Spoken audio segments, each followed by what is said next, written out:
Bienvenue sur ma chaîne, je suis Virginia et pour cette vidéo, on va préparer ensemble le budget de janvier. Avant de rentrer dans le vif du sujet, on va faire un petit point sur mes enveloppes du mois. Ça va être rapide. Donc, pour le transport, l'essence et les péages, il ne me reste rien. Pour le coiffeur homme, il ne me reste rien non plus. Et pour les dépenses de pharmacie, il me reste donc 10 euros.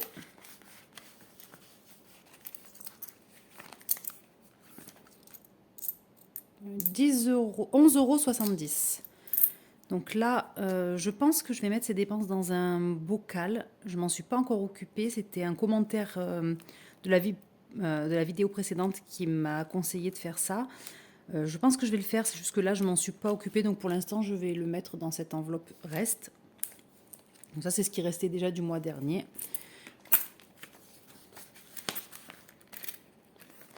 Ah, et il me reste encore des petits cartons là à faire pour certaines enveloppes que j'ai pas fait. Après le reste, ce sont toutes mes enveloppes de lissage.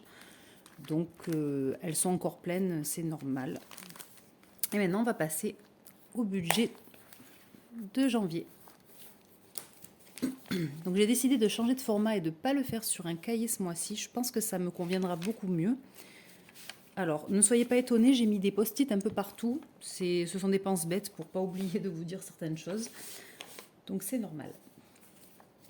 Donc j'ai décidé de faire des petites feuilles comme ça, des petits feuillets. Je pense que ça sera plus pratique. Alors, je vais essayer de zoomer en espérant que vous verrez bien. Ça a l'air pas trop mal. Donc ça, c'est le récapitulatif des rentrées et des sorties d'argent sur l'année. Donc par exemple, pour le mois de janvier, j'ai l'eau qui va arriver environ 300 €. J'ai noté environ 300 €, mais j'espère que ça sera moins, en toute honnêteté. Ma protection juridique, 100 €. La mutuelle, 30 €. Et le mois dernier, je vous ai dit que j'avais payé le bateau pour la Corse en 4 fois. Donc là, je sais que je vais avoir 106,50 € de rentrée. Donc ça sera ma feuille 0 parce que je l'avais mal placée. Hop, voilà. Donc ma feuille 0 ici. Oui, c'est tout sale, mais c'est pas grave. Et il y a le reste des dépenses. Ça me permet de faire mon budget simplement avec un simple tableau comme ça. Il n'y a pas besoin de faire plus pour avoir les dépenses annuelles. Ensuite, ici, donc, hop, je vais essayer d'y penser. Mon tableau, mon compte N, qui est le compte sur lequel arrivent les revenus ainsi que les charges. Donc ce mois-ci, mon mari a pris des congés. Donc il va avoir une partie en salaire, une partie en congé payé. Mais comme on ne sait pas du tout comment ça se passe, pour l'instant j'ai prévu le même montant de salaire, même si je sais que ça sera moins. J'ai dit on avisera à ce moment-là, j'ai de quoi piocher si jamais le budget n'est pas exact. Donc je vous montrerai ça, je pense, au milieu du mois. Donc pour le salaire, j'ai prévu 1400 €. La CAF, 753,09 €. Les congés payés, j'ai mis 700 €. Ensuite, le A ici. Comme je vous ai dit, je vais avoir l'eau à payer. Je vais également avoir la mutuelle et la protection juridique. Et j'ai 220 € de côté que j'ai mis de côté en fait les 2 mois précédents. J'ai 220 €, donc je vais les transférer sur ce compte-là. Ça me servira à payer l'eau, la mutuelle et la protection juridique, même si ça comble pas en totalité, ça m'enlève quand même une sacrée épine du pied. Et là, Y, j'essaierai de vous mettre le lien de parrainage, qui est un simple lien de parrainage, il n'y a pas d'affiliation ou quoi que ce soit, parce que je vais me faire un virement de 20 €. J'ai atteint les 20 € sur Y. Si vous ne connaissez pas, c'est un site ou une application qui permet, à chaque fois que vous faites un paiement par carte bleue sur un site, alors pas tous les sites le proposent, mais sur certains sites marchands, il y a une rétrocommission en fait qui arrive sur votre compte Ygral, et dès que vous cumulez 20 €, vous pouvez vous faire un virement sur votre compte. Donc là, je suis arrivée à 20 €, donc je vais me faire ce virement sans souci. Au niveau des charges, ma fille est en stage ce mois-ci. Donc qu'il y aura moins de cantine de prévu, donc 36 euros. Donc toujours pareil pour ma fille qui ne sait pas gérer son budget. Plutôt que de lui virer les 36 euros d'un seul coup, je préfère lui virer 4 euros par jour et elle se gère avec ça. Et je viens cocher en fait ici dès que j'ai fait le virement. Comme ça, c'est plus simple pour moi. Pardon. Pour la cantine de mon fils, j'ai prévu 30 euros. Alors les assurances, je ne sais pas du tout si ça va augmenter cette année, enfin ce mois-ci. Je pense que oui, mais pour l'instant j'ai prévu 96,24 euros. Canal Plus, 29,99 euros. Les 3 SFR, alors c'est Red SFR en fait, 13 euros, 5 euros et 5 euros. Orange, 50 euros. L'eau, j'ai prévu 300 euros. La mutuelle, 30 euros. La protection juridique, 100 euros. Et le bateau, 106,50 euros.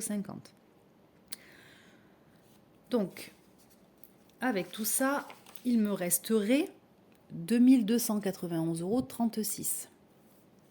Ensuite, on passe à mon compte A. Pour ceux qui n'auraient pas vu les précédentes vidéos, je fais des colonnes pour certains de mes comptes. Virement 1, virement 2, tout simplement parce que... Non, je vais vous remontrer Oups, désolé. Je vais vous remontrer vite fait ma petite carte mentale. Ici, c'est mon compte principal.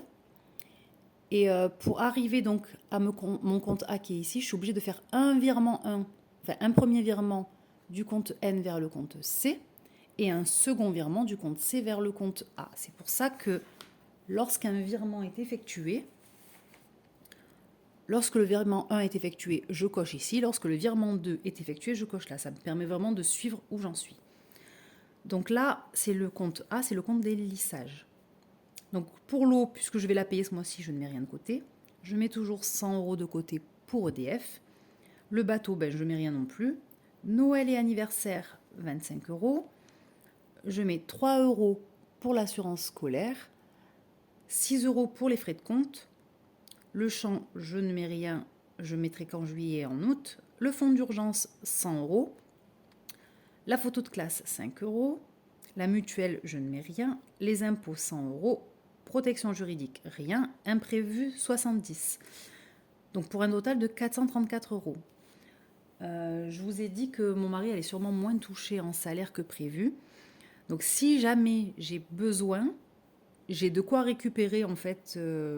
Si jamais il touche 1800 euros au lieu de 2100 par exemple, j'ai ici déjà que je peux récupérer 70 euros d'imprévu. Mais également le fonds d'urgence ici, 100 euros.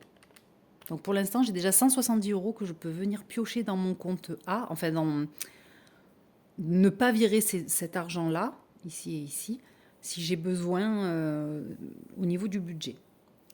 Donc ensuite, mon compte C pour les chèques, 180 euros pour la psychomotricienne de mon fils et 40 euros pour le champ, pour un total de 220 euros. Il restera alors 1637,36 euros. Et là, on passe à mes enveloppes. Donc là, c'est pareil, j'ai 2 colonnes. Une colonne virement, une colonne retrait, parce que pour éviter des frais de retrait, je passe par un compte où il n'y a pas de frais. Donc, je fais d'abord le virement sur ce compte et ensuite, je retire. Donc, pareil, je coche ici. Pour le transport, donc essence, péage, parking, 180 euros. Argent de poche pour notre fille, 20 euros. À partir de cette année, on a décidé de donner 5 euros d'argent de poche à notre fils qui a 8 ans. Donc, ils sont rajoutés ici, 5 euros. Les dépenses de pharmacie, 100 euros. Coiffeur homme, 50 euros. Pour le foot, 30 euros. Le multisport, 60 euros. Les vêtements, 20 euros. La rentrée scolaire, 14 euros. La Corse, 25 euros. Le coiffeur femme, 9 euros. Le contrôle technique, 4 euros. La voiture, 100 euros. Donc, quand je parle de voiture, c'est tout ce qui est réparation. C'est pas du tout la même chose que transport. Et je n'y inclus pas d'ailleurs le contrôle technique. Je préfère séparer les dépenses. Ensuite, donc là, les dépenses qui arrivent ici, là, ce sont des dépenses que je peux également récupérer si je manque pour mon budget. Donc je peux récupérer ici, désolé des fois si je fais bouger un peu la caméra. Donc je peux récupérer ici 60 € d'argent de poche. Ah mince, donc j'étais à 170 plus 60. Les loisirs famille, 70. Imprévu en espèces cette fois, donc 30. Et mon argent de poche à moi, 40 €. Donc on est déjà à 370 € que je peux récupérer si mon budget n'est pas correct. Je précise, si je n'ai pas le même argent de poche, j'ai 20 € de moins, c'est parce que il y a... Enfin, je vous explique ça dans la feuille suivante. Donc il y a toujours le crédit pour mon mari ici de 300 €. Ensuite, les paiements, donc le compte B, les paiements carte. Là, j'ai oublié, je me rends compte que j'ai oublié un petit machin là à rajouter. Non, c'est paiement carte en fait. Donc les courses, 450 €. Et là, c'est les 20 € que je me suis enlevé en fait dans mon argent de poche, que je vais faire un don à une association de 20 €. Donc je l'ai noté ici tout simplement. Ah, j'ai pas précisé, mais il me restait 820 € après les enveloppes. Donc moins 300, moins 470. Et là, j'ai encore 50 € que je peux récupérer si vraiment il me manque du budget pour donc les 50 € d'épargne maison. Donc j'ai quand même 420 € que je peux récupérer. C'est déjà pas mal et il me resterait 36 centimes. Et ça, bien sûr, c'est en fonction de ce qu'il va me rester sur le compte ce mois-ci. Le mois n'est pas encore fini. Je prépare la vidéo 2-3 jours à l'avance, donc forcément, il va peut-être me rester quelque chose. Donc, ça ne sera pas forcément 36 centimes. Ensuite, cette petite feuille, alors je vous montrerai au milieu de mois ou fin du mois prochain comment je l'utilise. C'est tout simplement, j'aime bien écrire les actions que je vais devoir faire sur mon compte. Quand j'ai un virement à effectuer, mais que je suis obligée d'attendre un paiement en particulier ou une date en particulier, j'aime bien le noter vraiment à l'écrit. C'est plus concret, c'est plus facile pour moi. Donc ça, je vous montrerai si je m'en suis servi dans une autre vidéo. Alors ici, donc là j'ai fait des petites feuilles qui sont identiques. Vous voyez que je les ai numérotées. Elles sont numérotées et en fait ces feuilles-là, si elles ne sont pas remplies ce mois-ci, je les transférerai le mois prochain tout simplement à la même position grâce au numéro. Donc ça, c'est pour suivre mes comptes sur le compte N. Donc, combien je dépense, quelle est la dépense et la date. Voilà. Et dès que le feuillet est fini, soit je le jette, soit je l'archive, mais au moins je gaspille pas de papier puisque cette feuille ira de compte ce sera transféré de mois en mois. Je vais y arriver. Donc, le suivi de compte N, le suivi de compte A, le suivi de compte C, le suivi de compte B, et enfin le suivi de chèque. Lui aussi, il sera transféré de mois en mois. Donc là, on voit que j'ai 2 chèques qui ont déjà été encaissés. Voilà, je vais continuer comme ça. Pardon. Ensuite, là, il y a encore des petites choses que je peux récupérer si j'ai besoin.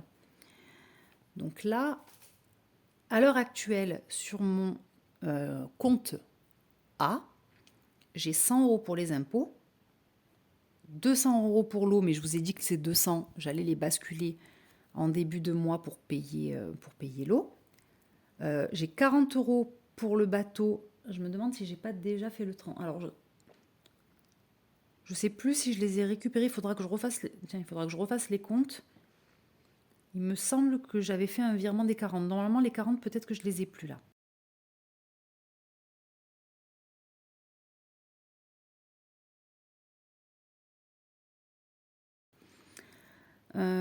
J'ai 25 € pour les anniversaires, 3 € pour l'assurance scolaire, 5 € pour les photos, 5 € pour la mutuelle. Ça aussi, je vais peut-être les transférer si j'ai besoin. Il faudra que je recompte ça. 6 € pour les frais de compte. J'ai 100 € en fonds d'urgence. Donc, si jamais j'ai besoin, je peux déjà rajouter 100 € sur mon budget. Donc, j'arrive à 520 €. Il me reste 37 € pour l'EDF puisque j'ai payé ce mois-ci l'EDF. j'ai 70 € pour les imprévus, donc hop, je peux encore rajouter 70 €. Donc en gros, j'ai 590 € de marge si vraiment le salaire et les congés payés de mon mari étaient trop faibles. J'ai quand même toute cette marge-là. Ça serait dommage de piocher dedans, mais voilà. Si ça arrive, au moins j'ai de quoi faire. Je ne suis pas stressée et c'est le principal. Et j'ai 20 € pour la protection juridique que je vais sûrement récupérer également. D'ailleurs, je ne sais pas pourquoi je ne l'ai pas noté. Bon, c'est pas bien grave. Ensuite, sur mon compte D, donc qui est toutes les épargnes à long terme, donc pour la maison, pour l'instant j'ai 300 €. Je ne vais pas aller loin, mais c'est déjà pas mal. Et ça, c'est mon compte perso, pour mes économies perso, j'ai 139 € à ce jour. Enfin, on arrive à mes objectifs pour cette année 2023. Donc, objectif numéro 1, avoir 3000 € d'économie pour la maison. C'est un objectif qui est important, mais qui est réalisable à mon avis. On verra bien où j'en suis dans un an. Objectif numéro 2, 500 € d'économie pour moi. Puis j'ai eu une idée pour l'objectif numéro 3, j'en avais pas. C'est j'ai une cagnotte fidélité grâce à mon supermarché et la carte de fidélité. En fait, selon les achats que je fais, je cumule des euros sur cette carte. Et souvent, dès que j'arrive à 10 ou 15 €, ben, je les dépense, je m'en sers dans mes comptes en fait. Je fais les courses avec. Et ce que j'aimerais, c'est garder cette cagnotte pendant un an pour pouvoir arriver, pourquoi pas, à me faire une semaine de courses complète à la fin de l'année, bénéf, quoi, gratuite. Enfin, gratuite si je puis dire, hein, c'est quand même financé par mes achats, mais voilà, c'est un objectif. Alors ça ne veut pas dire que je vais acheter plus pour avoir encore plus d'argent, on est bien d'accord. Mais c'est vraiment mettre cet argent de côté et essayer de ne pas y toucher. Donc, garder. Alors, je suis désolée, hein, j'ai une très vilaine écriture. Je pense pas que j'arriverai à le corriger, mais je fais des efforts. Donc, garder intacte ma cagnotte fidélité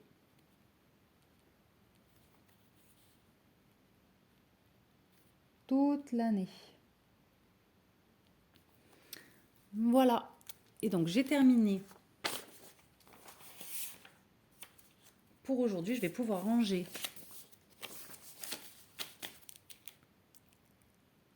hop, voilà, c'est un peu mieux. Je vais pouvoir ranger mes petites fiches qui sont, je pense, hyper pratiques parce que je les sors et j'ai qu'à choisir la bonne fiche pour remplir. Ça me paraît plus pratique que le cahier. Il y a moins de gaspillage de papier. En plus, c'est un petit format. Il y a certaines fiches que je peux transférer d'un mois à l'autre, donc pas de perte de papier. Je pense que c'est une bonne idée. Alors, pour faire encore plus d'économie de papier, je pourrais faire des fiches recto verso, mais j'arrive pas à configurer mon imprimante pour faire un format. Ça, c'est un format A5. Donc, pour faire un format A5 et imprimer deux formats A5 sur une page, voilà, j'ai essayé, j'ai pas réussi, j'ai abandonné. Donc, du coup, voilà, je gaspille un peu de papier, mais peut-être moins que prévu. Et je range tout ça dans une simple enveloppe.